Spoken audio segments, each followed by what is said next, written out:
ನಮ್ಮ ಗುರಿ ಇರ್ತಕ್ಕಂಥದ್ದು ಇಷ್ಟೇ, ಹ್ಮ್ ಜನರಿಟ್ಟಂತ ವಿಶ್ವಾಸನ ಉಳಿಸ್ಕೊಂಡು ಹೋಗ್ಬೇಕಾಗಿದೆ, ಹ್ಮ್ ಹ್ಮ್ ಕ್ಷೇತ್ರ ಅಭಿವೃದ್ಧಿ ಮಾಡಬೇಕಾಗಿದೆ. ಕರೆಕ್ಟ್.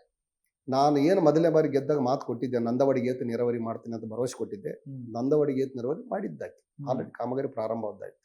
ಸುಮಾರು 5,000 ಕೋಟಿ ರೂಪಾಯಿ ಪ್ರಾಜೆಕ್ಟ್ ಈಗಾಗಲೇ ಪ್ರಾರಂಭ ಆಗಿದೆ. ಓಕೆ. ಮತ್ತೆ ಈ ರೀತಿ ರಸ್ತೆಗಳು ಎಲ್ಲೆಲ್ಲಿ ಹಾಳಾಗಿ ಹೋಗಿದ್ದವು ಅಂತ ಎಲ್ಲಾ ರಸ್ತೆಗಳನ್ನು, ಮುಖ್ಯ ರಸ್ತೆಗಳನ್ನು ಗುರುತಿಸಿ ಡಾಂಬರೀಕರಣ ಮಾಡ್ತಕ್ಕಂಥ ಕೆಲಸ ಮಾಡಿದ್ವಿ. ವಾವ್. ಹಾ. ಅವು ಡಾಂಬರೀಕರಣ ಆಗಿದಾವೆ. ರೈತರು ಹೊಲಗಳಿಗೆ ರಸ್ತೆಗಳಾಗಿದಾವೆ. ಬಹಳಷ್ಟು ಎಲ್ಲಿ ಹಳ್ಳಿಗಳಿಗೆ ಸಮಸ್ಯೆಗಳದಾವ, ಎಲ್ಲ ಕುಡಿಯ ನೀರಿನ ಆರ್ ಒ ಪ್ಲಾಂಟ್ಗಳು ಹಾಕಿ ಕುಡಿಯ ನೀರಿನ ವ್ಯವಸ್ಥೆ ಮಾಡಿದ್ವಿ. ಕೆಲವೊಂದು ಕಡೆ ಸ್ವಂತ ದುಡ್ಡಲ್ಲಿ ಆರ್ ಒ ಪ್ಲಾಂಟ್ಗಳನ್ನ ಹಾಕಿದ್ವಿ. ಮುದಗಲ್ಲಲ್ಲಿ ಇವತ್ತೇನು ಕುಡಿಯ ನೀರಿನ ಸಮಸ್ಯೆ ಇದೆ, ಅಲ್ಲಿ 2 ಆರ್ ಒ ಪ್ಲಾಂಟ್ಗಳು ಇವತ್ತಿಗೂ ಕೆಲಸ ಮಾಡ್ತಾರೆ. ಸ್ವಂತ ದುಡ್ಡಲ್ಲಿ ಹಾಕಿದ್ದೀನಿ, ಯಾವ್ದು ಸರ್ಕಾರಿ ದುಡ್ಡಲ್ಲ ಏನಿಲ್ಲ. ಎಲ್ಲ ಮುದಗಲ್ ತಾಲೂಕಿನ ಜನ ಫಿಲ್ಟರ್ ವಾಟರ್ ಕುಡಿತಾರೆ. ಮತ್ತಿನ್ನ ಇಂಥವು ಎಲ್ಲೆಲ್ಲಿ ಸಮಸ್ಯೆಗಳು ಅಲ್ಲಿ ಮಾಡಬೇಕಾದದ್ದು.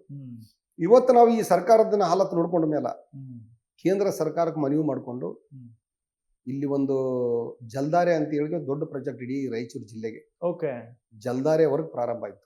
ಏನ್ ಸರ್, ಏನ್ ಉದ್ದೇಶ ಅದು? ಸುಮಾರು 3,000 ಕೋಟಿ ರೂಪಾಯಿ ವರ್ಕ್. ಓಕೆ.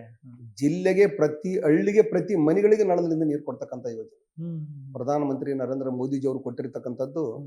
ಈ ಜನ್ಮ ಅಲ್ಲ, ಮುಂದಿನ ಜನ್ಮದಾಗ ಕೂಡ ನಮ್ಮ ಮಕ್ಕಳು ಬಂದ್ರೆ ಅವ್ರು ಕೂಡ ಮುಂದಿನ ಜನ್ಮದವ್ರು ಕೂಡ ನೆನೆಸ್ಬೇಕು.